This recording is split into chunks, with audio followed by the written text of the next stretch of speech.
So hello and welcome to the May 2025 session of the Richmond Art Gallery's Artist Salon series, featuring our guest for today, Mary Sui Yee Wong. My name is Kathy Tycholis. I am the Richmond Art Gallery's Education and Public Programs Coordinator, and I'm here to host our program and moderate your questions. First, on behalf of the Richmond Art Gallery Association, I would like to welcome you to this program that is hosted by the Richmond Art Gallery, which is located on the traditional and ancestral lands of the Hunkaminam-speaking peoples, which are the nations that have lived along the Fraser River Delta since time immemorial, including the Musqueam. And I would like to thank you all today for joining us from wherever you are zooming in from and supporting the Richmond Art Gallery's programming. In a few moments, I will introduce our guest presenter, who's currently the exhibiting artist at the Richmond Art Gallery, and she will lead a presentation about her work, her art career, and then followed by some time for Q&A with all of you.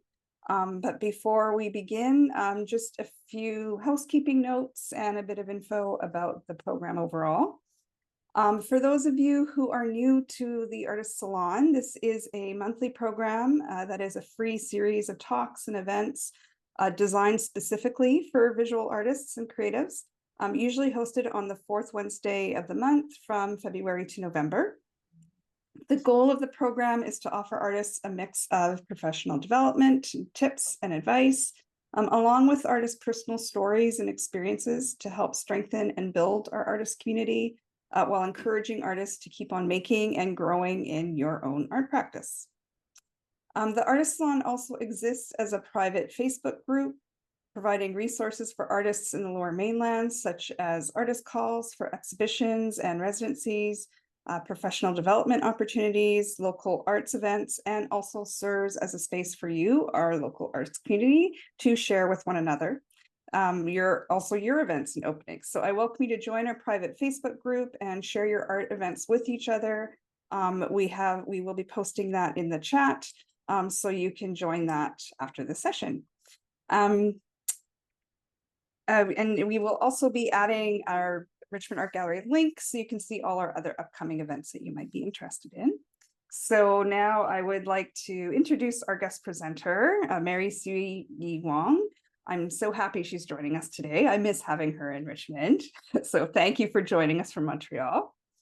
I will briefly introduce you to Mary, and then she will introduce all of us to her art practice. I've asked Mary to share not just her artwork, but also to reflect on her career, which includes teaching and activism and volunteering, just to offer some insights to artists joining us online today on how one maintains a career in the arts and connects with an arts community, which is very important. So you're all welcome to send questions related to those particular topics as well.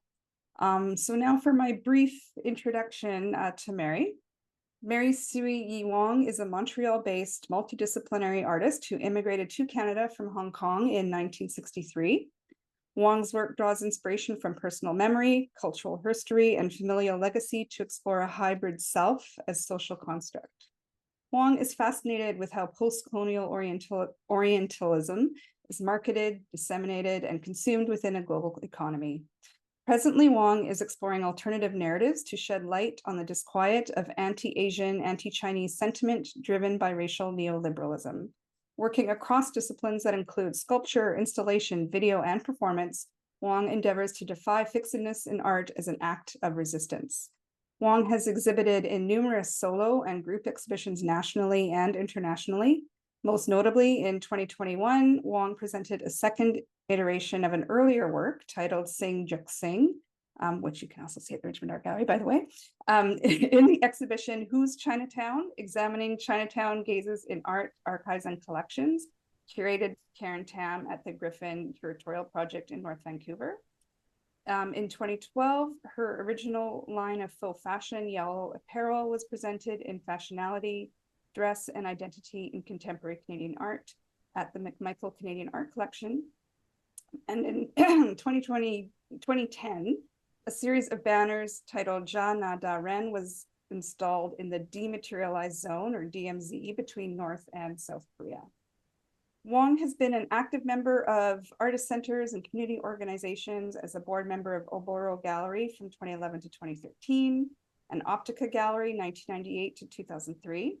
She was past president of Little Pear Garden Collective, a Chinese performance group in Toronto from 2004 to 2011.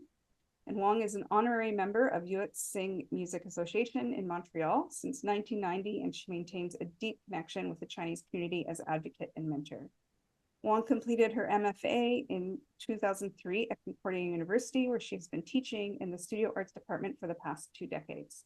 She is also an affiliate faculty and co-founder of the BFA in Socially Engaged Arts program at Goddard College, Vermont, USA. Oh, that's a lot, Mary. You've done a lot. and I'm excited say, poor you. I'm excited to see it all. So welcome, Mary. So happy to have you here today, of course. So I am going to disappear into the background and let you take it over, and then I will come back to moderate the questions. So thank you, Mary, and the floor is yours. Wow. Thanks, Kathy. Gosh, I don't even know what to do now that you've said so much already. Maybe I just want to start by apologizing that I have this raspy, sexy voice because I've just come back from a holiday and weather warned that my voice is sounding like this. So I just want to take a minute also to acknowledge that Montreal, as known as Jukjage, is located on the unceded territory of the Kanien'kehá:ka Nation.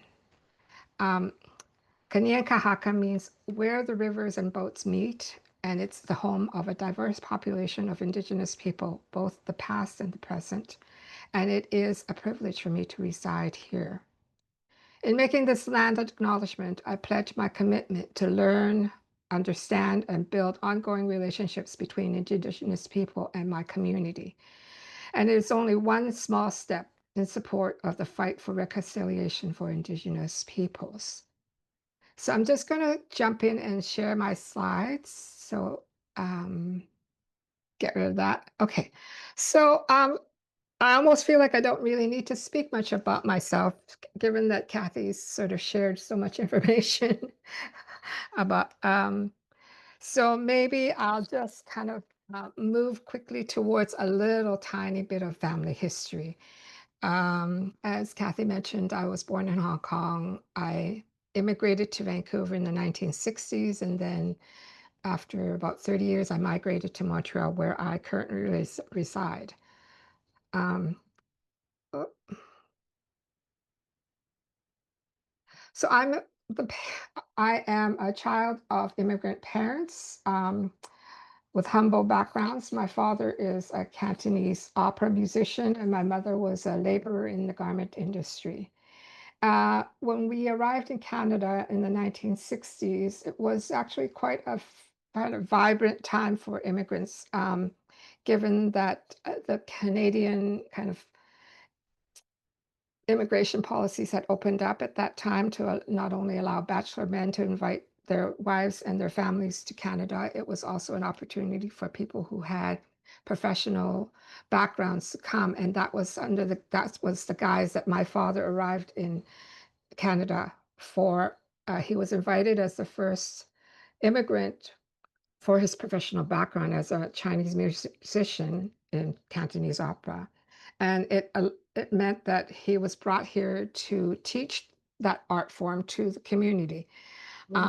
Unfortunately, to his dismay, after arriving for about a month, he realized that the language issues and skills that he had were not translatable, and he ended up washing dishes for decades and working in restaurants.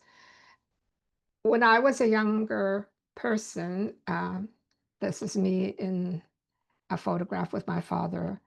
I really aspired to be an opera singer and an opera star, but it was not necessarily the dream of my parents, especially because my father gave up his entire career as a kind of upcoming musician in Hong Kong to come to Canada to open some doors and provide more opportunities for his children. So my dreams were a bit dashed, but I grew up in this really creative and fervent environment. Not only were the arts a seminal part of my life and my being, but community was also as such. And it took quite a long time, several decades for me to even realize that I could kind of carry out the work that my father was doing as an artist through something different. So I actually started taking art classes in my mid-20s, but it was always seen as a hobby, not something I could take seriously or was allowed to even take seriously. Um, I worked for 10 years, at least a decade, in cancer research and epidemiology, and it was a very kind of fruitful employment and also prestigious under my father's kind of description of what an immigrant child could aspire towards. But at one point in my life, I really decided that there was a choice. Either I was going to go into nursing or study being a doctor, or I was going to have to do something else. And unfortunately, I was terrible in chemistry and physics, failed flat out, and I really had no other choice but to go back into art school. And that kind of like pushed me in a completely different direction beyond what my father's hopes and dreams were. So I'll just move away from that to kind of talking about my practice a bit more and how when I arrived in Montreal and started my undergrad studies, it was really entirely grounded during that time in the early 80s and in conceptual art. And making meaning was very different than what it used to be in terms of disciplinary specific kind of practices. Um, what I understood as a way of creating art and the way that I approached making art was to not only kind of work from those perceptions of or ideas of conceptual art, but also was to find a way to kind of insert my own cultural background. And so one of the things that I started to do right off the bat was to explore materials and materiality and how I could transform those materials so that they took on multiple meanings and multiple readings. So this is an example for which was one of my test pieces. I just literally took grains of rice and hand painted them into different colors. I painted them gold, I painted them red, I painted them black. And in each iteration, the rice read as something different. And in addition to that, within the kind of like canon of conceptual art, there was also an emphasis on like deconstructing or challenging questions of what constitutes art and how it should be presented, which led me towards installation. Um, and if you look at this particular piece called Sing Juk Sing, it's something that's kind of sprawling over a larger space, and the materiality is not necessarily what one would find conventional in a sculpture, because I was within the sculpture program at Concordia at the time. But working under the guise of conceptual art, there was kind of this, push to rethink what sculpture even meant for me as an undergrad student. So I really started to just move away from the kind of welded, molded, casted, whatever, large pieces into working with something that was a bit more tactile and ephemeral and physically could be handled by myself. So this is a piece of tempered glasses broken up, making the map of Canada to talk particularly about an identity issue. Um, and I just will invite many of you that is online, if you want to have more detail, to go to my website so that you can kind of read more about it. But so I won't speak to each work individually. So as I said, within that kind of like formation of being a conceptual artist, I was also really trying to think about space. Oops, sorry. And how one occupies space in a very particular way that has kind of allowed me to think about incorporating other modes of making, like painting and drawing, into something that's three-dimensional. And so one of this example for the best is an example of how, without you knowing it, I'm quite inspired by Chinese painting, landscape paintings, which set up perspective in a very different way than Western paintings. So whatever you see in the distance here, although it's exactly the same size as the objects in the front, it forms a background and a foreground. And I try to adapt that kind of approach into three-dimensional kind of spaces like an installational work. And at the same time, I continue to kind of work towards playing with materiality, playing with materials, and using language. The use of language is also very particular in and part of conceptual work. So I thought of language not only as a mode of communication, but as a form and as a material. So what you see in the upper right corner is actually powdered sugar formed into, spoons, forks, and knives.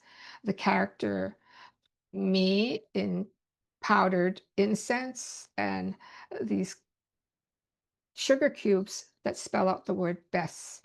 And in this particular piece, it was a narrative about an experience that I had as a child when I first immigrated to Canada. My parents set me off with a Caucasian family every Sunday to learn the ways of the world. In other words, so that I could assimilate better into the Western culture. And the family's name were the Best, Best. And I spent every Sunday going to church with them. And then after church, I would have to sit at their dinner table to learn my table manners of how to use utensils like a fork and a knife. So this was one of those pieces where I kind of use materials, use symbols, use language to kind of articulate that sensitivity and those experiences. Further down the line, as I extended my work into explorations of materials and form, I started to really invest in making meaning. And so taking materials like dyed rice, putting and embedding into it characters, Chinese characters, which not only have a shape, but also have a meaning, because this is a character of a woman in Chinese. And it's basically if the pictogram drawing of a woman carrying a stick across her back, because if that's where the pictogram originated. And it's called Letters to Lily because it was in response to a performance artist that I had witnessed her doing a performance about her immigration experience and the trauma that she experienced.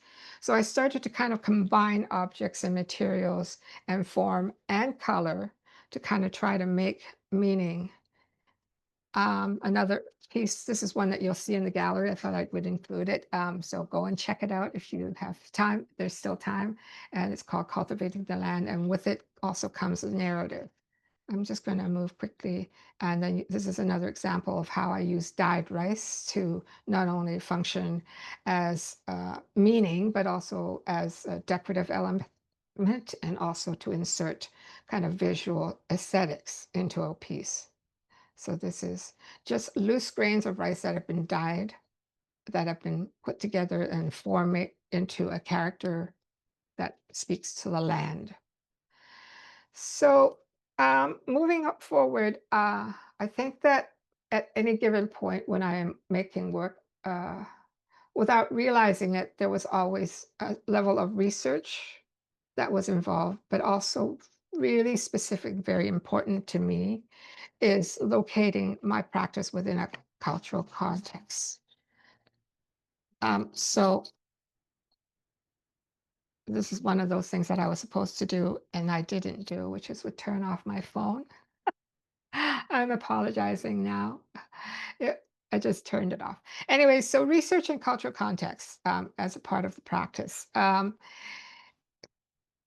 Once I sort of discovered the ability to take materials and transform them so that they could make multiple meanings, then I started to kind of embed more storytelling and more narratives and drawing from inspirations of, family histories and legacies, etc.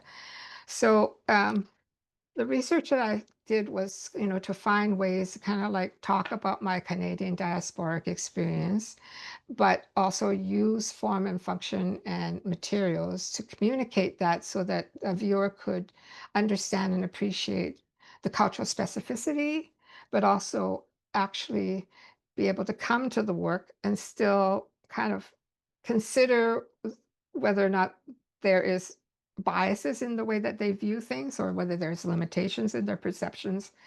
So this is an example. That particular piece called Thousand Pieces of Gold comes from a book that I had read called Thousand Pieces of Gold, which was about an early migrant, early experience. It's a biographical book about Ruth Lane Lum, who survived during the Klondike days. And it was really seminal to my beginning of articulating my own identity as a Chinese female diaspora.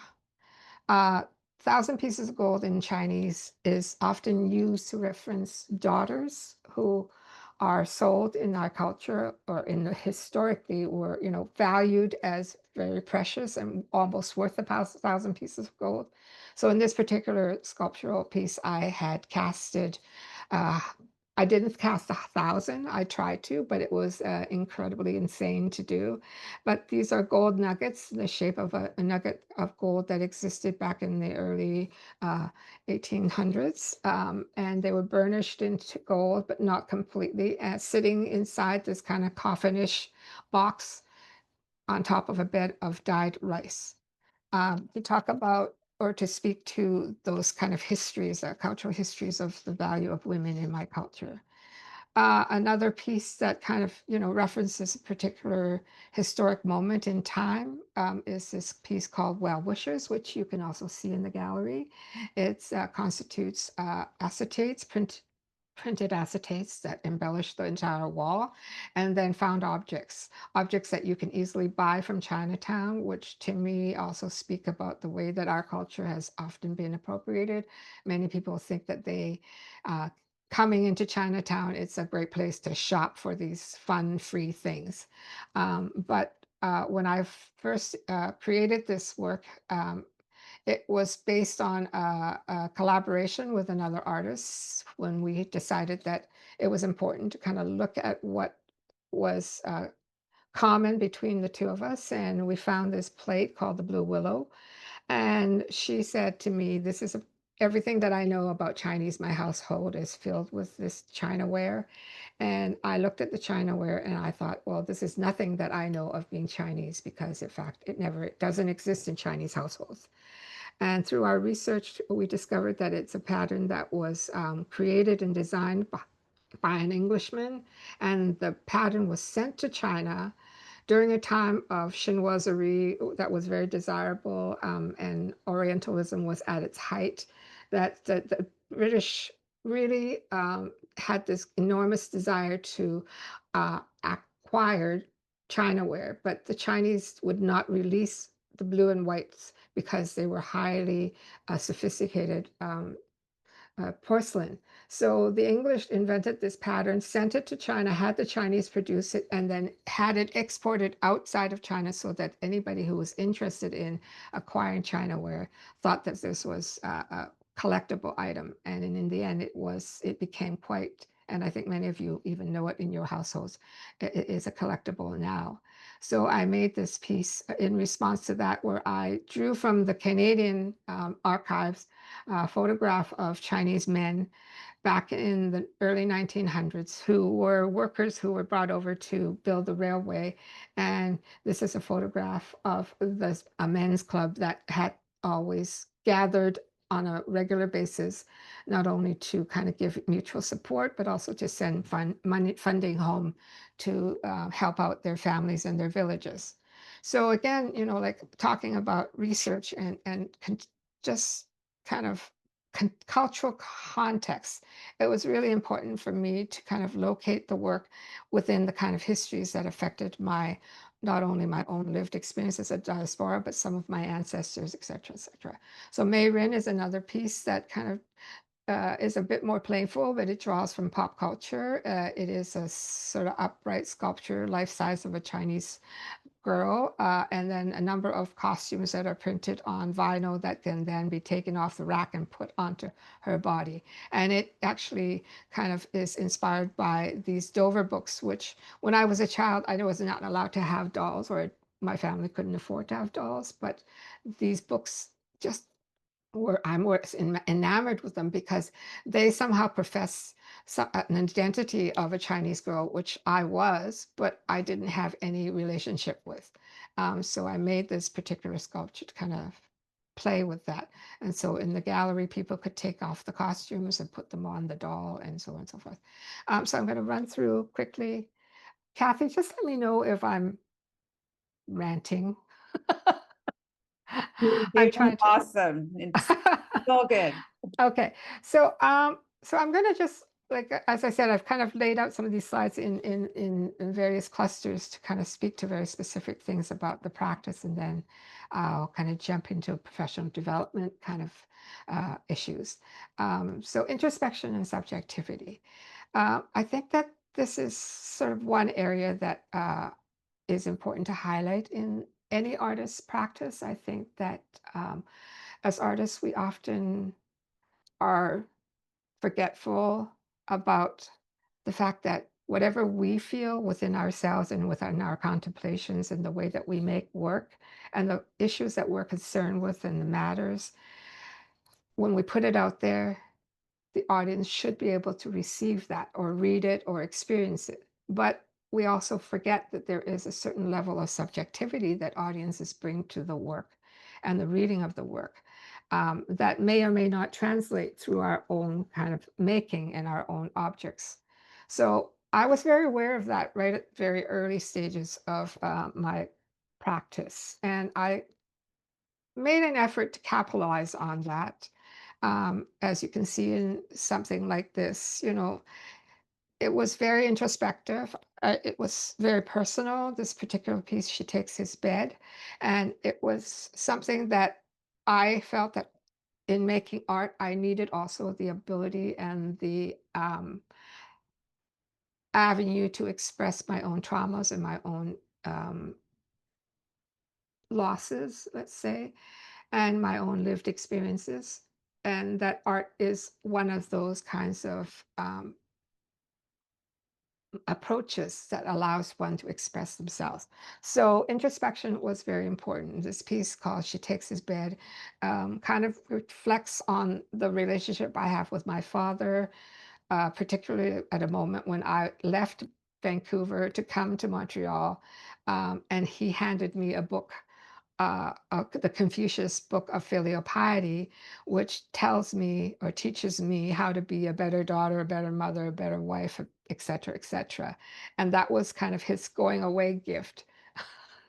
And I kind of reflected on that and also then moved back into time where when I was still growing up in Hong Kong, my father immigrated to Canada.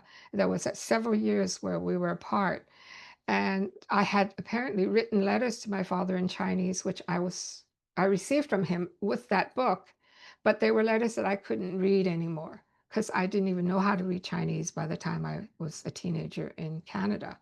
And so I took the combination of those letters, the relationship of my father, and this filial piety kind of notion of what it was to be a daughter, and created this installation. And so the installation has a bed of red pigment with a video projection, translations of the letters in from Chinese to English in the back corner, and then a photograph also of my father that he gave to me when I left. And that's the photograph, and that's the pigment. And this is I'll show you a very quick video. I had the Confucius text printed on my back, and then I made a video of it, and it's projected onto the bed of pigment.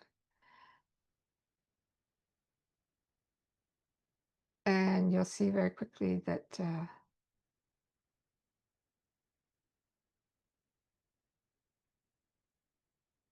the text is disrupted. So that was one challenging piece to make, but it was also important and necessary. Another piece of introspective work that I felt I needed to make, and these were the earlier works. Like you can see, this is a 1989 piece that speaks to my experience of my mother. It's a combination of cotton batton, uh, boards in the back with printed patterns. Because my mother worked in the garment industry, she labored for decades in order to kind of support our immigrant family.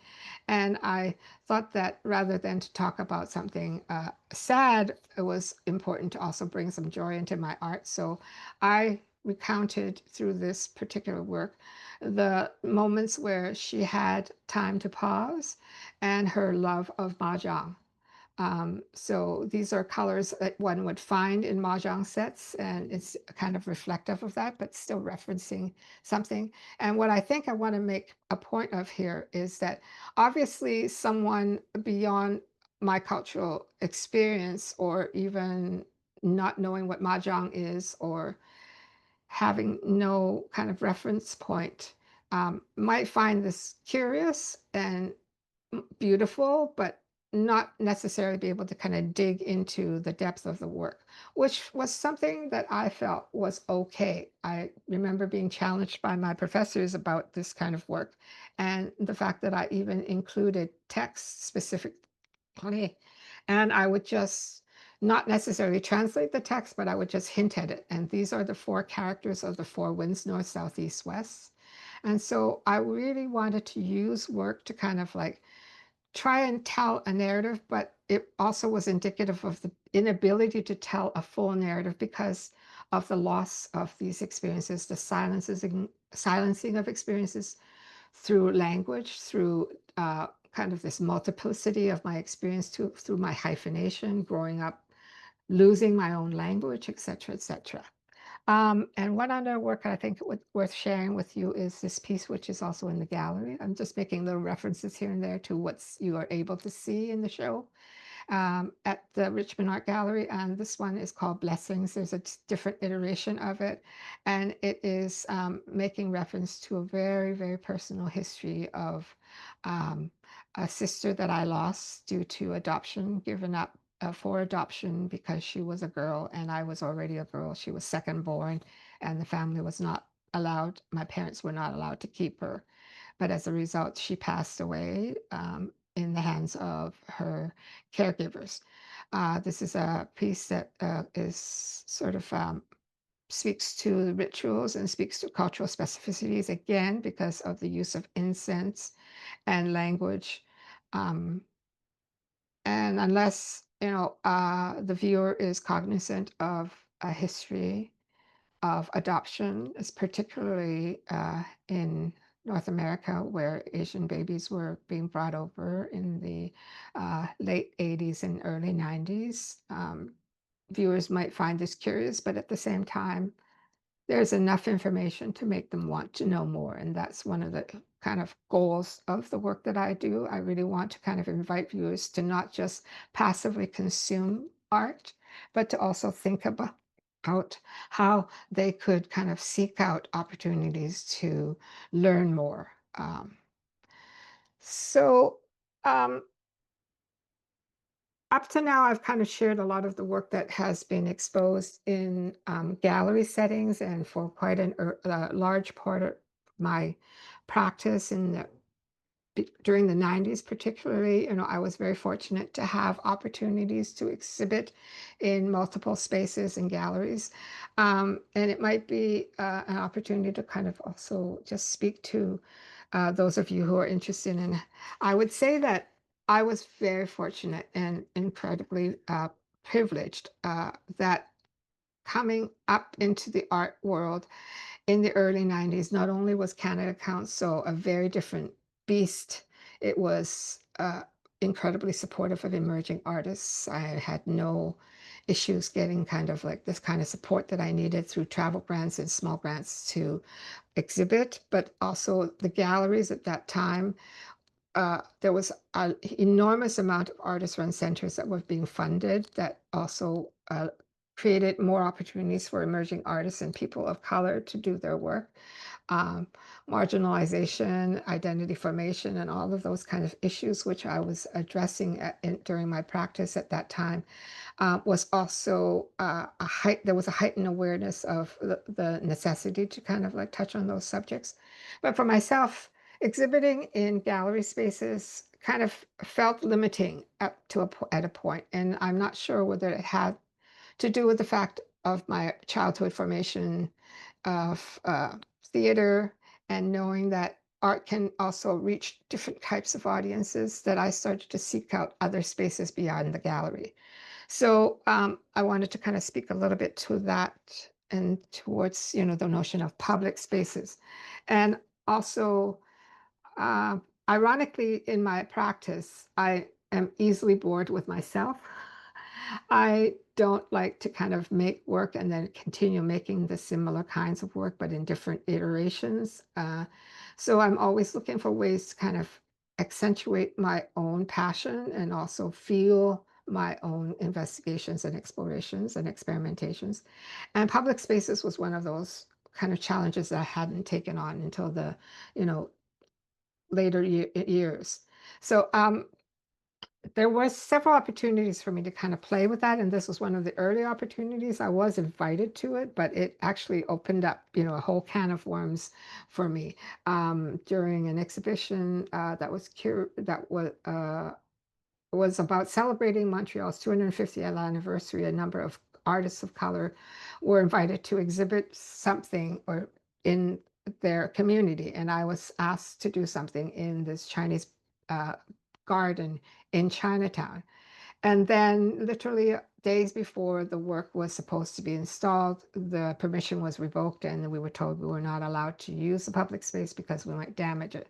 But I went ahead and did the guerrilla installation anyways because I thought this is just not okay. This piece is called Bienvenue, to kind of play with that whole idea of what bienvenue even means and how it's a term that's so often used and so kind of becomes ubiquitous. So I installed these four chicken wire chairs in the Chinese Botanical Garden in Chinatown. It was a one-day installation. They were completely impermanent. I sat in my car for the entire day waiting for police or somebody to come and take the chairs away. But during that time, I had many interesting conversations with people in the community. And one of them was this man who was really very distraught about this installation and actually was angry at the fact that I put these chairs in a space that was public. It spells the phrase in Chinese, "bouillon ke ci," which literally also translates to meaning bienvenue or you're welcome, or like a lot of people say that when you come visiting a Chinese home, make yourself at home, feel welcome. So I put these four characters on these chicken wire chairs, which he said, well, first of all, you're asking for like a disaster. You can't sit on these chairs. No one can. And also, what are you trying to do? Are you critiquing the hosts, our hosts that, we're living under their gracious kind of auspices? And so we had a really interesting conversations about that. And ironically, this work continues to kind of like raise interesting issues because it's also in the Richmond Art Gallery right now, and someone unbeknownst or literally misreading the title thought that they were actually welcome to sit on the chairs and tried to sit on the chairs and crushed one of them. Which I think that is ironic, but also really completely feeds into the very idea of why I made this particular work. So public works, so public spaces kept popping up in my own curiosity of how to make work, and I started to think about not only the fact that I wanted public spaces, but also where public spaces kind of were historically identified as something that you could attach to the Asianness or the Asian identity, and the Chinese Botanical Garden would be one of those places. So I actually managed to secure some funding to allow me to propose this to the Botanical Garden, that I would do an installation into one of the spaces. Now, the Botanical Garden is not necessarily a place where people go to see contemporary art, so that was also another reason. They often go there thinking that they were going to get a part of a culture like from China. But the irony is that many of the plants that are in the botanical garden are not indigenous to Asia, but indigenous to North America, and particularly Quebec, where freezing temperatures means that, you know, we don't have the plants that they do in China. So I took the opportunity to do this particular work, and I'll just kind of quickly show you. It's inside the pagoda. There are these flocked objects I inserted into the garden. Everyday objects that kind of represent somebody having lived in this space, because the Chinese botanical gardens in China are not kind of places of aesthetic experiences or tourists. Although tourists do go there, they're actually occupied by, parents and grandparents and children running around and music, being played and chess, and Tai Chi. And so I wanted to kind of insert this notion of everyday life and bring that back into the garden. So it is flocked with powdered turf as a way to kind of like reinsert it and question. I think public spaces is really important to kind of engage with public spaces and also to kind of challenge our audiences and also use it as an opportunity to kind of critiques systems and perceptions. So that's this is one last piece I'll share. It's in the Chinese Seniors Hospital that's located here in Montreal. I was invited to do a 1%. And I wanted to talk about this particular work mainly because if you're artists who are wondering about how to kind of insert your work or locate your work in public spaces, obviously you can see from what I've shared in the last two pieces, there are various opportunities, sometimes easier and sometimes more difficult. But I believe in Quebec, but also in other provinces, there is this policy of 1%. And in Vancouver, I know that that's a fact where any new building or any new architectural structure that's being built, that's a public space, it has to allocate 1% of their budget to art and artists' works. So this was a Chinese hospital that was built that where I was invited to submit work into the interior of the hospital. The hospital is occupied by seniors who are no longer who are ambulatory and who no longer get to move around. It is a hospital only specifically for Chinese seniors. And so when I thought about this kind of work, this is located in the foyer of the hospital where I thought, okay, these seniors live in the hospital. The farthest they can go from their room is down past this hallway to the cafeteria where they get to eat food. They're rarely seen outdoors. They barely even see the sky. So I wanted to bring that into the space for them. But not only did I want to do that, but I also wanted to honor the seniors who are, according to a saying in Chinese culture, the living treasures. If you have a senior in your family, you have a living treasure. And so I found actual treasure, which lives in the Metropolitan Museum. This is a painting, which is considered a national treasure. And then I had it printed onto screen glass. And then I printed the word treasure in the bassin, hoping that this would kind of like give the viewer some reflection, some of the elders who kind of come from a period where they know this very familiar painting, the landscape paintings, but then also think about treasure in multiple ways, not only about the ephemeral, but also of themselves. And as part of the Richmond exhibit, this particular work was translated into a large print at the Lansdowne um, station. Sorry, I'm running out of steam. We're almost there. Okay. So moving away from public art and that kind of venue, I thought that it would be important to kind of speak to my trajectory in performance art.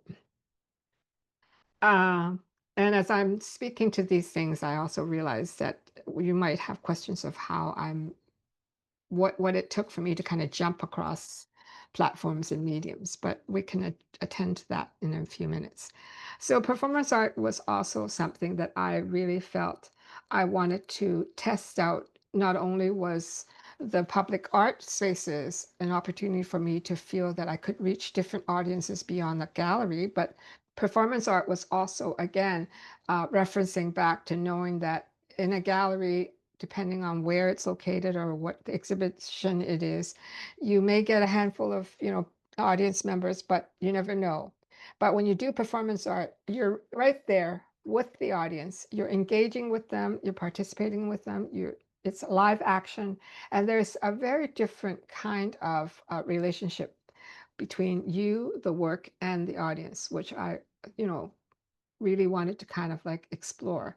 So one of the seminal pieces that I have that has taken on multiple iterations is called Yellow Apparel. It is a line of clothing that I developed based on a pattern that of fabric that I found in Montreal many, many years ago. And I turned them into this line of fashion that kind of speaks to the issues of yellow peril, where Asians were, feared, especially Chinese were feared in terms of like after the railway, the government, the Canadian government didn't know what to do with them and certainly didn't want more of them to stay. And so there was this notion that, we should be afraid of these people and we should not allow them, which led to the Exclusion Act.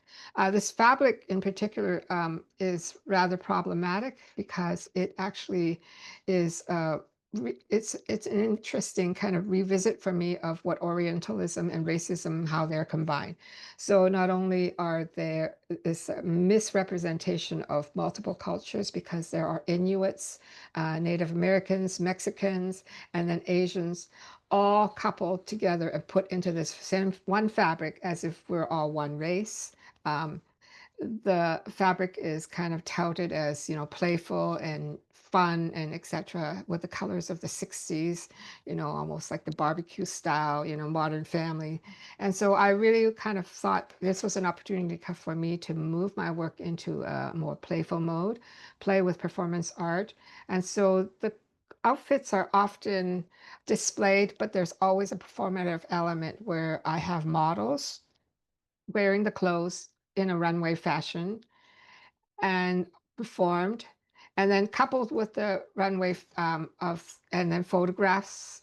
And also, I will always bring some kind of local community element into the performance element. This is a particular example of the exhibit opening at the Richmond Art Gallery, where the Vancouver Chinese choir all got together and sang the song It's a Small World from the Disney World.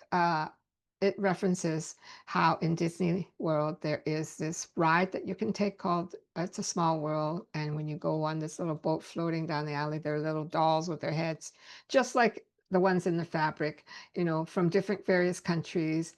So the Vancouver Chinese choir sang the song in English, Cantonese, and Mandarin. Um, Another way of exploring performance for me was also taking new technology and medium to a different level to explore relationships and share narratives. So this is an example of a piece that I did, a two-way Skype performance between my father and myself, where he was in Vancouver, I was located in Montreal, and to try and challenge the convergence of space and time in a time-based video performance was quite an interesting thing for me to do.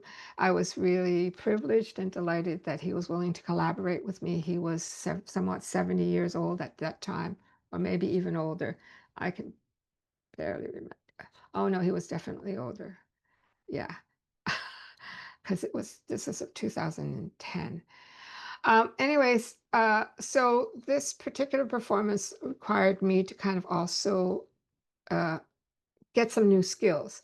Not only did I have to learn how to kind of use new technology and Skype and so on and so forth and programming to kind of do this particular performance, but I also delved into animation.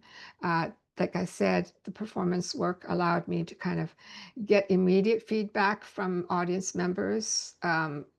Oops. And so um, uh, I think that it this kind of came as a result of my graduate studies, where I was kind of moving away and farther and farther away from gallery experiences and making work that is located in, sort of like this on a pedestal in a space clunk like that. And the engagement that I have with people and community is far surpassed the kind of experiences I have with early works that I did. And we're almost there. So this is just one last work that I wanted to share with you that is located in the Richmond Art Gallery that shows an example of how I then started to, and I have in recent past been considering, well, how do you do work? Because even doing performance work, there's a longevity to it, and there's a challenge to archiving and documenting that work. And even despite the fact that there is a whole practice of performance art, I think that as I'm teaching this, one of the biggest questions is always about how do you document the work, and does the documentation of the work become the work, et cetera, et cetera. So in this particular work, I really was mindful of how to kind of make a work, perform it, document it, but it all became our work in and of itself.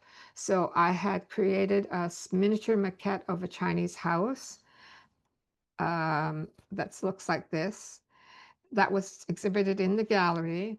And then at one point, I did a live performance where the miniature house was wheeled into a performance hall, and then I proceeded to perform it, and then it was returned into the gallery. I'll just show this.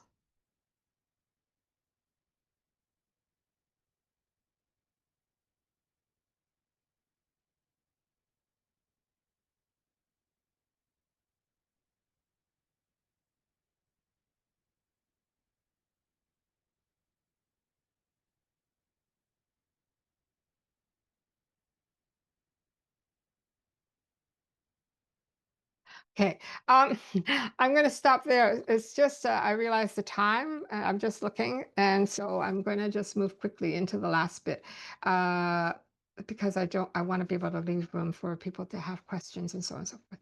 So one of the other things that I just thought would be relevant for this particular sort of situation is to share some of my alternative strategies aside from working, with the gallery, object making, performance art, video, et cetera, is this alternative strategies that um, also again opened up my kind of practice in ways that when I first started, it was very intuitive. I wasn't really looking for ways to kind of create or work in alternative methods, but I was invited to participate in a photo based exhibition in Scotland, and at the time there was the opportunity to kind of like show work in a gallery, show work in a catalog, and then there was an opportunity to kind of work with this newspaper where artists were given opportunities to take up a space in the actual newspaper. So this was the work that I showed. In Scotland on Sunday, every Sunday for a month, there was different artists that were featured. And the general public did not necessarily know that these were artworks. They were just inserted in the paper. And so I got to be in the paper. And what I did was I used photography. It was a photo-based work of a group of young youths that I had worked with when I was still living in Vancouver uh, during the early 80s. I worked with young youths at Strathcona Community Center, and I was always particularly taken by the fact that they spoke very harshly about how they were profiled and uh, disenfranchised, that they were always stopped uh, by police. They were never allowed to or given the opportunity to kind of like just behave normally. If there was more than two of them, there was always going to be trouble for them. So I printed their photograph, and embedded in the photograph is this text, this word ghosts. And then I wrote a story about, because in Scotland, they love ghost stories. And so I wrote a story about ghosts and how within my own culture, although we fear ghosts, we don't shy away from them. We try not to invite them into our home, but we try to kind of do things like make offerings to them, appease them so that they won't bother us. And so that was a really kind of interesting starting point for my understanding of how I could share my work, talk about identity in outside of my own cultural context, because it wasn't in Canada where diaspora, marginalization, and identity formations was kind of like key in art making, located in another place, but to test out the reception, and it was quite phenomenal. And so it led me to wanting to do more work in that area. I did some poster work. um, again, photo-based poster work. I again used the newspaper as another opportunity to kind of like extend the whole line of fashion because one of the outfits that were exhibited in the very first iteration was stolen. So I posted an ad in the newspaper. And I just want to say that in this particular incident, especially for those who are interested in how these things happen, if you should never be afraid to kind of reach out to these various venues. Like I found out that newspapers, they often actually have ad spaces that people, companies that are selling products will, pay for those ad spaces. But they also often have spaces that are blank and they'll fill it with, previous ads or repeat. So you can actually contact a newspaper and say, I'm an artist and I'm looking to do this particular work. And they'll actually allow you, if there's something that is not that interesting, to take up an ad space as long as you pay for the ink and the size of the ad. You're not actually paying for advertisement, but you're paying for it to be in the ad. So this was the Montreal Metro magazine that used to exist and was given away for free, and it was actually a newspaper that existed all over the world. And then it turned to these other kind of opportunities where there was also a Zoom media company that would print postcards and put them on commercial places on racks. And I found out that same thing, if they had a run and they had a big card stock and there was an empty spot on their card stock, if you're willing to pay for the ink that it costs to print the postcards, they'll give you the postcards and they'll disseminate your work for you for free. So that's what kind of took me to those things. But again, it was just me sort of having the courage to reach out to these things and look into them. This is the one postcard that exists now in the Vancouver Art Gallery. So I just wanted to kind of touch on that briefly to kind of share the fact that there are multiple opportunities. Um, so Kathy, I'm just going to stop sharing my screen. Yeah, and I think that because I see that we're already at 4 o'clock, there are a few things that I was going to speak to that's sort of about professional development that I can speak to, but maybe we should allow the questions to come in and then that might steer the conversation. Sure. Does I that mean, make sense? so if anyone does have questions out there, please, if you can put those into the Q&A. I had a few just through watching your presentation, which was wonderful, by the way. Had someone already say fascinating presentation. They'll go have another look at the exhibition and looking at it in a new way. Because I've been living with your work now for the past month in the Richmond Art Gallery and seeing it's fascinating for me to see the different iterations of the work. Mm, So as an artist, and like, because you're showing them in different spaces, but also different times, mhm. looking from the 90s, looking at work from the early 2000s. So as an artist, what is that like for you? And like, what sort of things do you consider when you're reinstalling a work in a different site, but also time, Mhm. going back to something you made quite a long time ago? Like, how do you approach that? And what do you consider? Oh, it's a great question because honestly, I I didn't have that much confidence when Zoe first reached out and said, let's kind of pull out work from the 90s. And as I said in the past, often the work that I do is site specific. It was hard to imagine whether or not moving it beyond the site that it was intended for into another space and then coupling them with other works would function. But one of the things that, and after having done the exhibition now and kind of gone back and looked at my own practice in the way that I work with materials. I think the things that kind of really help that moving a work from one location to another, like yellow apparel is an easy way for work like that to translate. Um, but I think it's really about the sensitivity of and the narratives.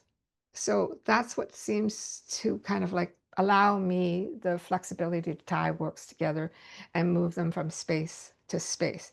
It's about locating the context within which those works are exhibited, if that makes sense.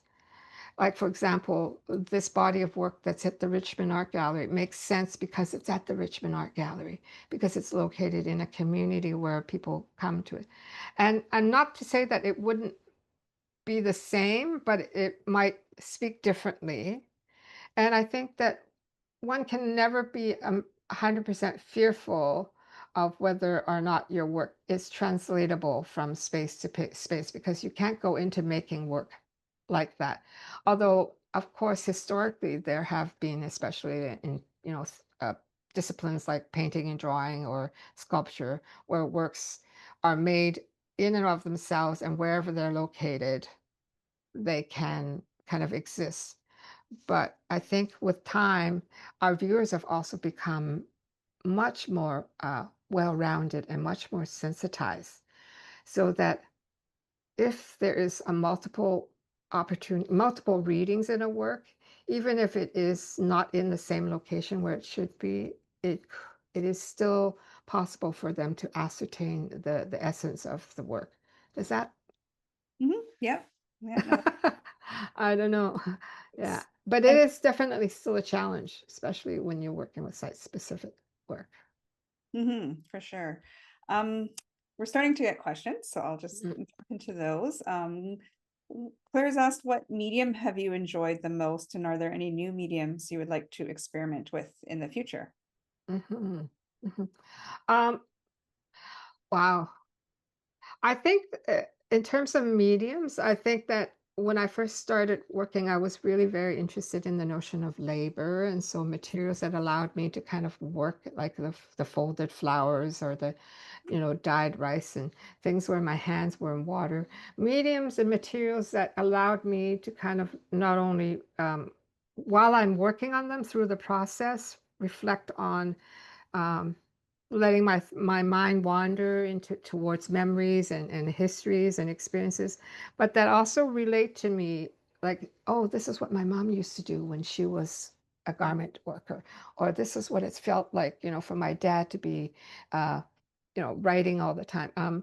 So things that kind of materials and mediums that kind of brought me back into my own myself and my understanding of a diasporic experience was something that I loved to do. Um, yeah, having favorites is very difficult because I think at different times in my practice and different age, I mean, really, when I was installing the show this time around, I cannot believe that I did what I did. I felt I was a bit insane in Yep. installing rice grains on the floor, which meant that I couldn't even breathe when I touched it, because if I blew too hard, they would fall over and lose their shape. Um, so but at the time, it was important and it felt really uh, sentient. Um, so right now, I'm really enamored by video and performance. Yeah. And what I can do with that. But then I'm also finding myself having a really deep desire to return to sculpture. Great, great, thank you. Another question from Maiko. When it comes to receiving criticism or vandalism, like works being destroyed by the public, where does your courage or trust come from to not have to explain everything to all the audiences, but leaving the audience to learn more about it? So I think, again, going to that context, you were saying they don't need to know everything. Mhm.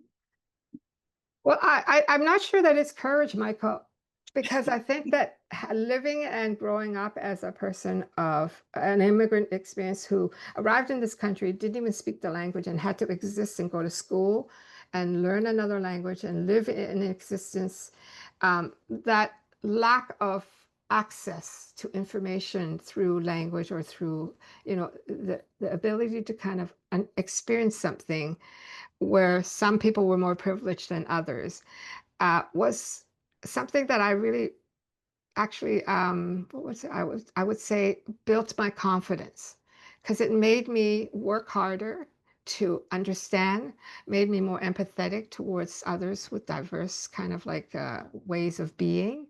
And so in my acceptance of the fact that I chose to make work that may or may not alienate, let's just use that word, but in a more positive way, audiences, I saw it as an invitation, and I thought I'm going to take this up wholeheartedly, because I was definitely critiqued for that when I first started making work as an undergrad student. Um, and especially during the conceptual times where, and art where it's supposed to be easily read. So I just thought, I think that it's important to kind of put some onus and responsibility back on the artists. I mean, on the audience, and also to understand that subjectivity, they can read what they want, even if you exactly tell them what you're trying to say, they may still bring a different perspective and perception to the world. Yes, great. Thank you. And again, please feel free to send in some more questions, people out there.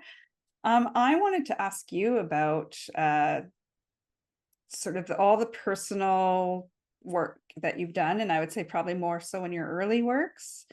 I just think back to being a student and how everything was about me. Mhm. And and that's a very common thing, I think, as we're younger, Yeah. and being very personal. And it's like, how did you I guess, how do you overcome that danger of oversharing or reliving trauma if it is something that is about something traumatic in your life? Like, because you don't want to have to relive that as well when you're putting the work up. Um, Hmm. how did you sort of navigate that? Hmm. Yeah, that's a great question. And I think that, perhaps it's kind of allows me to speak about teaching and mentorship, because often as an instructor of younger artists who are making work, who all of our younger artists, that's where they draw from. And although you want to encourage them to draw from a place of authenticity and honesty, if it rests in only kind of therapy and self-expression, it can actually also alienate, just like me using language in Chinese specifically. So then how do you do that? And I think that one of the strategies that I learned was that if you're making work, and immediately the reason you're putting work out there is that you are trying to communicate and you're trying to reach somebody. So how do you do it, and how do you do it in such a sensitive way, is to acknowledge that there is going to be difference, but that if you locate your work, even if it's a personal story, within a larger social, cultural, or political or ecological context, that you're not the only one that has experienced trauma. You're not ever going to be the only person who's, had difficulties or joys or observations or, reflections. If you situate that work, like I said, if you do your research, because my work, if you think about it, it's always located within a particular time, and I'm responding to particular moments. So I can't not ever say that it's only just about me. It's about me in the world and how the world has affected me. And so I think that that context is what allows personal expression to kind of be allowed to voice itself, but also to resonate with others. It Mhm, can make you identify with it, but it can also make you question it and also make you doubt it. And I think that it should be able to. And as audiences, we should allow ourselves that opportunity, because art is not just about speaking to one thing. mhm, mhm. Great, thank you. And I'm wondering if you had mentioned earlier you were going to mention your teaching and what an important part of your art career that has been. Right. If you want to maybe share a little bit about that. Yeah, I do think that as artists, many of you out there, I don't know, if you have experienced this, but it's definitely not an easy life. It's definitely not fruitful and financially rewarding, kind of like a career path. And so, although there have been many, different kind of paths that artists can take, at one point in my own life, and as an immigrant, I could never ever just completely 100% justify being an artist and living off making my art when I had a family to feed, my children to raise, et cetera, et cetera. So, and then also I had a really wonderful example through my father, because he was a musician and an artist, but teaching was how he actually perpetuated his art. So maybe his opportunities to perform were more limited, but through his teaching, it was always able to kind of carry his practice on. And I found that over time, I also reconciled to the fact that teaching was a part of my practice. It was an active way of me doing my own research, me refining and defining why I do the things that I do. Because every time I have a conversation with a student who is doing something, who I'm trying to guide, who I'm trying to excite or inspire, I'm also having to be authentic to my own self, if that's what I'm trying to do in my work.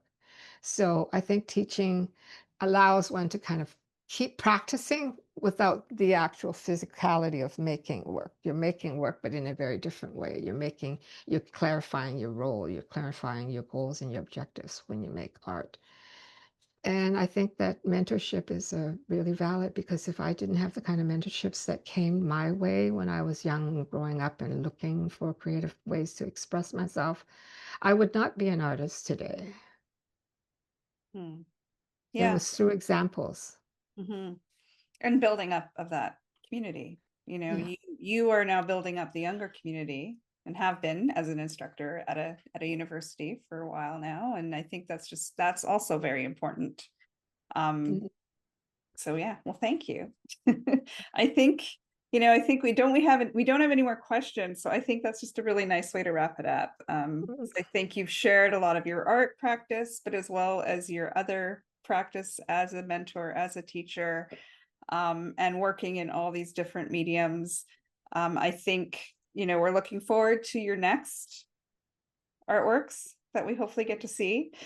Okay. And whether it's out in public art, which will be up for another year, or other gallery exhibitions, or maybe more performances, we're looking forward to it all, Mary. So thank Oh, you thank so you. much for your generosity today, and it was so lovely to meet you while you were installing your show. I'm very grateful for that opportunity as well. For those of you out there, you get to see her work still at the Richmond Art Gallery until June 8th. So if you haven't yet, please come down and check it out.